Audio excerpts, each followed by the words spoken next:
All right, so Deadband is essentially it controls the gimbal sensitivity to the operator's movement, and it's a subtle. It determines how subtle the movement is and ignores um, and how much it ignores before it begins to react. So this is a high deadband. So, like for instance, a low deadband makes the gimbal highly reactive and precise, and it'll pick up tinier movements, something like this. That this is a high deadband, so you can see it's lagging behind a little bit. While a high deadband provides a buffer, ignoring smaller movements for like smoother, more cinematic shots, and like preventing unwanted jitters from hands or vehicles. So basically, when I'm walking forward down here into a hall to just get a nice shot of a crowd, you can see it's just super smooth. There's a little bit of jitter. Um, so the best way to pair this would be to do. You can change your follow speed as much as you want, but it's going to be based on how you're going to move your gimbal while you're walking.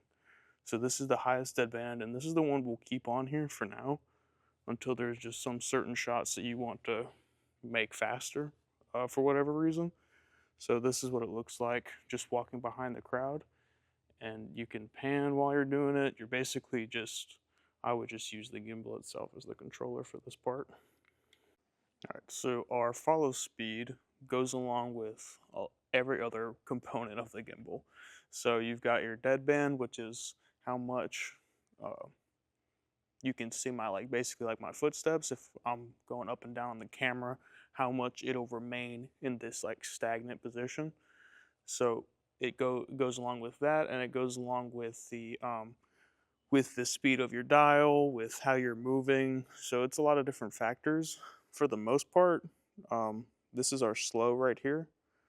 So if I've got my main subject, which would be this podium right here, zoom out a little bit. So it's going to follow based on the orientation of where I'm going. So if I'm going to go to the left over here this way, and I keep my gimbal pointed at this and I keep rotating it like this while walking, that's you can tell by the smoothness and how slow it is. That's the difference between the follow speeds, and then the deadband also attributes to that. But this is the example of the slow follow speed, and it's kind of barely like you have to really whiplash it over to it if you want it to like stay stuck on there. But really, I'm just rotating my wrist as I'm walking. Go back the other way. See, like that was a drastic change. So now I'm just kind of floating around, and this is your slow follow speed. We'll go all the way around. So you can keep the subject there, but it does take a lot fast. Like if you want it to be done quickly, that's how quickly it is for me going from one opposite side of the gimbal position to the other. So if it's going for doing like a 180 flip, this is what it looks like. That's how slow it was. Now I'll do all of these with the same deadband so you can kind of see the difference. This is your medium follow speed.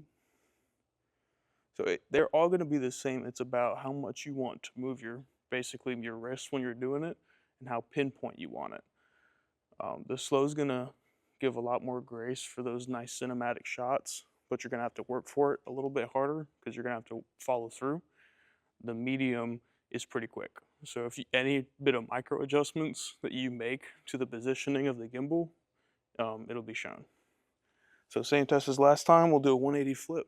So go this way, and we'll flip from medium speed. Okay, you can see kind of how fast that is. And now we're going to our fast setting. Same instance as before. It is basically, this is on one of the easier ones. It just doesn't look as cinematic unless you don't move your wrist at all. And this is great for really like quick movement kind of things, real fast. And you guys kind of get the purpose of it. You can still do all the same things, just they look different, a tad bit different, and the technique at which you use them is going to be different. So our 180 test, we're going this way, and so it's only a little bit faster than the medium, but that's pretty much it for pan follow on the follow speed. And those are the three main settings that you can use. I prefer slow for now because It's just a lot easier to get these nice smooth shots. Now how to change that on the gimbal for the follow speed. Really glary on that thing. You go to this slow section right here, and you just pick, go slow, medium, or fast. There's also a custom that you can kind of just mess around with and see which one works best for you. But yeah. So this portion is to show you the push mode on the gimbal, and I think it'd be easier just to show it from a distance. To enable it, we'll show that as well. But you can push pan or push tilt.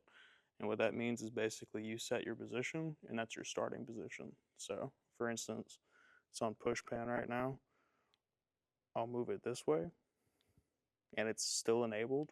And what I can do now is I can flip my screen like this, and I can watch that angle, and I can walk like this. So while it's pointing in this direction, I'm watching the screen this way, but I'm watching my shot this way. And push mode is it's pretty handy. You basically, it's a normal, it's just how it should be, except you're not facing this way. You're able to continue going this way and studying and watching your step and being able to keep going forward. And it stays this way, but it'll move based on your movements like any other type of positioning. It's basically just the starter position. So for the push mode, we're going to start by swiping down, go to this thing right here, and we're going to scroll till you find push mode. And our push pan is active right now, and all you'll do to set the position you want. So let's say you want to get a shot that's centered on the stage, but your current position is facing this way. All you have to do is just use the joystick to turn it this way, and then it'll stay locked like that as long as you have push pan enabled. And so all that'll do is what I showed you in that video, is as long as you walk forward, like it'll rotate just like normal. But if you're gonna walk this way, you can just, and you can adjust it while you're going too. So it's a real handy tool for safety and being able to view your shot, because you can move that monitor around. So your focus motor settings is when you go up here, and you can see how fast we can set it. This is temporary, but you can mess with this as much as you want based on the kind of shift you're going to be running or whatever you really want to do. The dial functions are set to focus motor, even though it's our zoom. We're just setting it to focus motor because we're using a focus motor to use zoom for ease.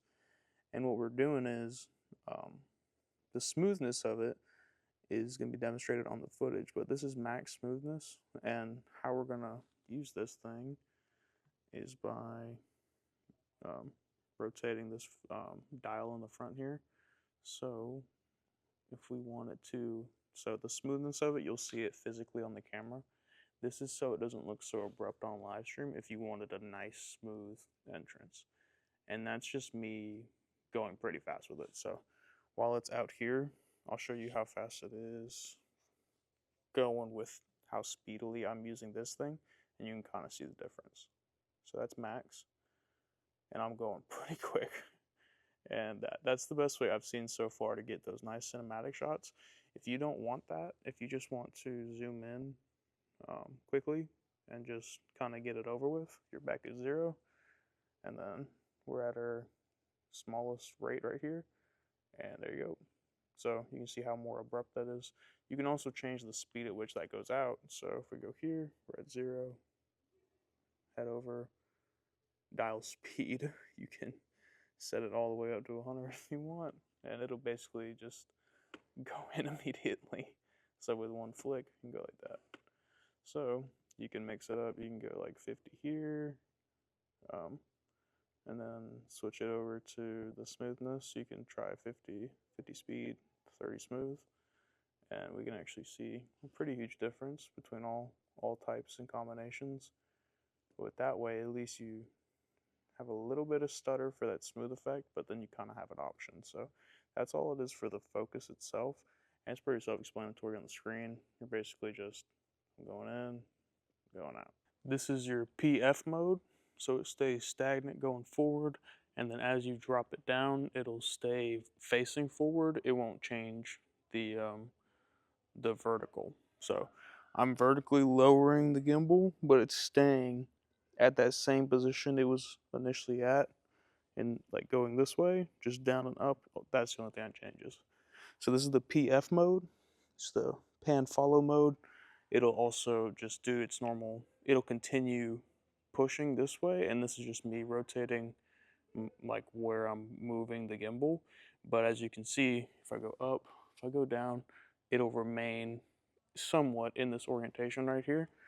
The difference is the PTF mode, which will follow everywhere you go. So if any slight movement, so if I go up, it's gonna look all the way up.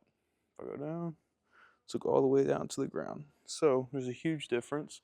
There is a lock mechanism on here, which basically turns it into pan follow, but it's a very nauseating experience going left to right. It is very immersive. So if you start down at the bottom here or something, you can get some okay shots, but for the most part, we're sticking with our PF mode, pan follow mode, and it'll keep that same orientation even as I go down. So, all right. So on the gimbal itself, we just saw the pan follow mode and the PTF mode. And so to change that or to view which mode you're on, you'll see it right here. It's the PF pan follow, and on the side here is that it. Oh, maybe right here, this little lever, um, right, maybe one day, right there. So what it'll do is whenever you go, it's a little hard to get to with one hand, but if you go up one, it's the pan tilt and follow. And then this is just pan follow, and then actually at the bottom here, you get this disaster. So we don't use that one. Honestly, we don't use PTF either. We just stick with PF for now, unless we get some type of cool shot sequence we want to try out. But if anything, it's just a quick switch and you're good to go.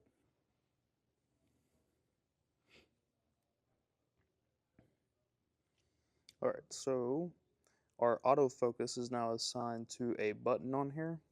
We don't have a manual focus motor, we're using that for zoom. So if you are in a spot where you're not pulling focus automatically, like the Sony should, in like in a dark area or something, you can lightly tap this, not full, but if you just slowly tap it, it'll bring that up. So that will be auto focused on in the camera itself. And yeah, that's pretty much it. So you just hold that for as long as you want. And if you press it fully, it'll start recording. And that's not what you want. So unpress it. And just on that same red button, you just hold it. And you got autofocus.